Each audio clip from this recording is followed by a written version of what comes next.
Hello makers! For today's card, I'm going to be using the following items from Whimsy Stamps and Ranger ink. So from Whimsy, I'm going to be using this primitive candy corn die set. So I think it's really cute. I may be cutting the base of the card from this, or I may just be cutting the shape of the candy corn with it. Haven't decided yet.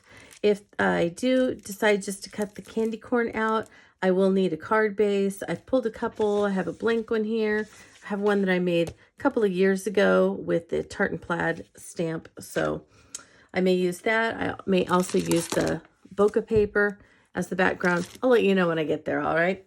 I'm going to be pairing that with the candy corn dress-up stamps. So I'm going to be stamping these, coloring them with either Distress inks or Distress watercolor pencils, and I'll be stamping those on Distress watercolor cardstock with Distress Black Soot archival ink. And then the technique I want to do today is I want to make my own colored glitter to go on the candy corn. So for the yellow section, I am going to use some alcohol ink in spring sunshine yellow. And for the orange section, I am going to be using the sunset orange alcohol ink. These will be coloring Distress Rock Candy glitter. So this is a crystal clear glitter. And for the white tip, I'll just be using this as it is. And then I will be putting some of this into a cup and then a few drops of the alcohol ink, stirring it around. And I will have my own custom colored glitter for my card today. So that's going to be the technique I'm going to focus on today. All right, so I think this is going to be a pretty simple card. So I'm inviting you to come along and let's get making. You want to begin by making your colored glitter. So just kind of make sure that you get some, equal amounts or so into each cup for the different colors that you're making. And then I added 4 drops of the yellow alcohol ink, and I'm just stirring it up to get it mixed in really well with all of the glitter.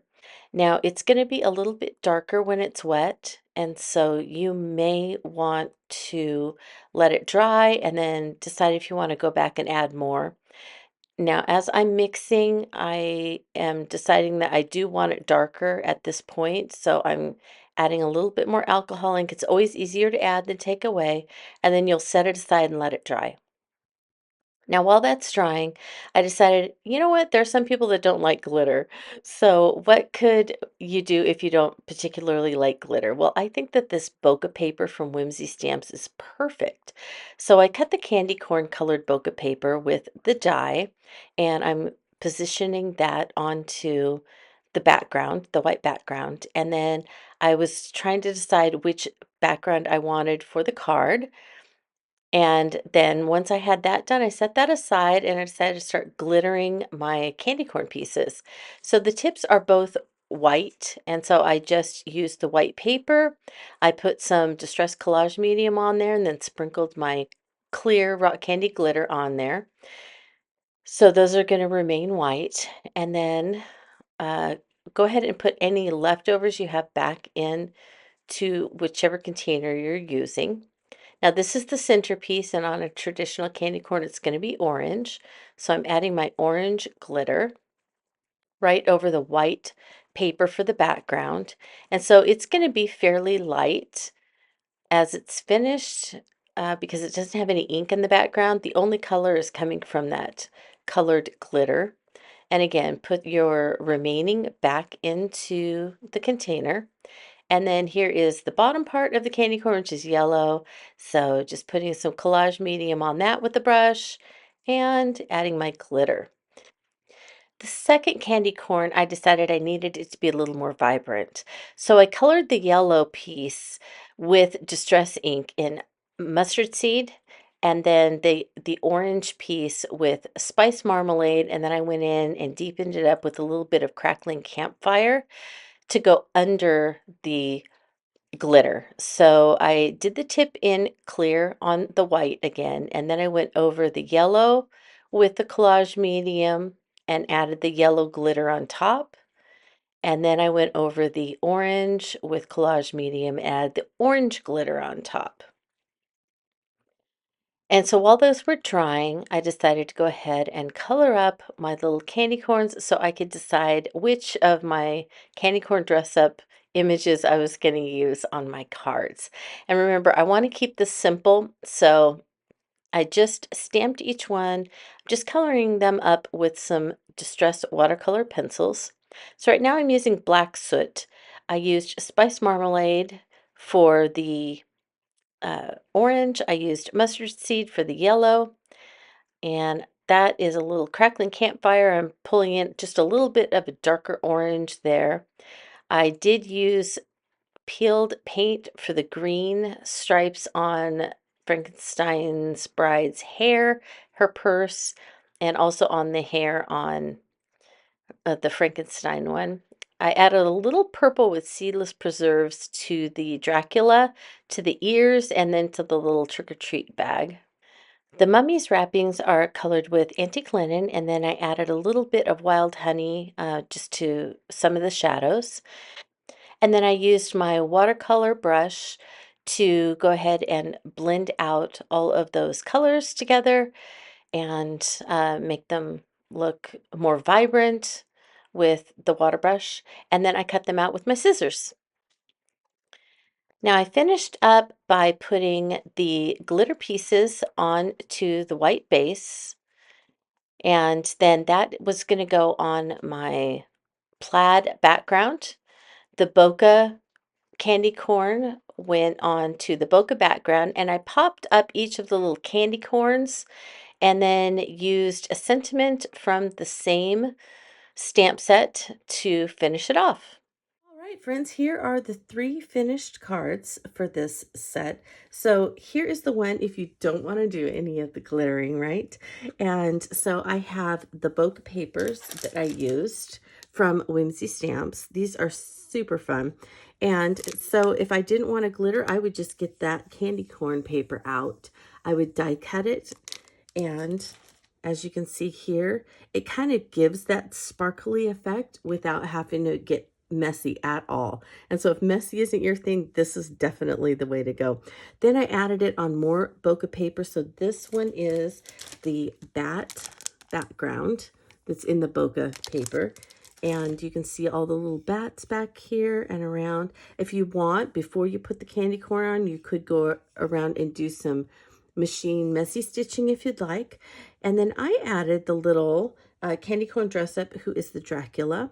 For my sentiment, I wanted to keep this card simple. So I reached for my Quick Strips die set, and these quick strip dies have some with stitching around them and some without. I used both, but if you want to keep with the kind of die stitched theme, you would want to pick the ones that have the stitching around them. So I picked this one with the stitching, and I used the Trick or Treat from the dress up. So you only need one stamp set and then the 2 die sets, and you're good to go. All right, so with the bokeh, super fast, super simple, and it still has that sparkly fun without the actual sparkle. I love that. Then for this one, what I did was to cut the die. So I took the big die. Let me show you. And I did this off camera, and I was in a hurry, and so I didn't actually show you how I did it, but I took my card that was folded in half, and I laid the die just on the outside of the fold. So the fold is right here. And so I made sure that the fold was on the inside, and then I ran it through the die, and what I ended up with was my candy corn shaped card. All right. So the only thing you have to remember is that when you have a card and it's folded in half, I'm trying to see if I have one here for you. Okay, we'll pretend this is it. So if you have a card and it's folded, right, you want to put your die just on the outside of it and then cut it, and then that fold will stay, and the rest of it is the shape of the candy corn, just like that. Now to finish it off, I did the stitched die, and I did the Hauntingly Sweet, again, from the same die set, the candy corn dress up, popped up the little Bride of Frankenstein, and there we go. Now you can see that because I put this on the light, how much lighter it is than this third one, that I wanted to be much more vibrant because the background that I had that I made a couple of years ago was so much more vibrant. And because of that, I decided that I was going to color underneath on the cardstock and then put my colored glitter on top of it, and that would maintain some of the color, and also the color from below would show through, and so it would be a much more vibrant candy corn. I like them both. I think they're great. I just, just so that it would match the paper. So those are options for you if you are doing this colored glitter technique. Now for this one, I don't have a stitched outline, and so here you can see the difference and see if it's going to bother you that the candy corn has the stitching, and some of these have stitching and some of these don't. So if that bothers you, just be sure that you cut all the ones with the stitching out. So again, with the Trick or Treat, popped up the little mummy guy, and then I did my messy stitching around the outside just to give it something. This one had that black base mat to it, and this one needed a little bit of something, and so that's why I went ahead with the stitching, and because I love it. I just love stitching on my cards. So there are my 3 cards. I had so much fun making 3 different cards with basically the same design, right? It's just a little bit different for each one, and using some things that you already had on hand, that kind of thing. So anyway, if you have any questions, you know what to do is always go ahead and ask in the comments for this video. If you want any of the products to make some cards like this, maybe, for next year or something like that, since it's a little late to get them, right? But you could do some, Christmas cards with a little bit of the Christmas candy corns, with the green and the red and the white. So if you want any of those are linked in the description for this video. And I just want to wish you a very creative Halloween week.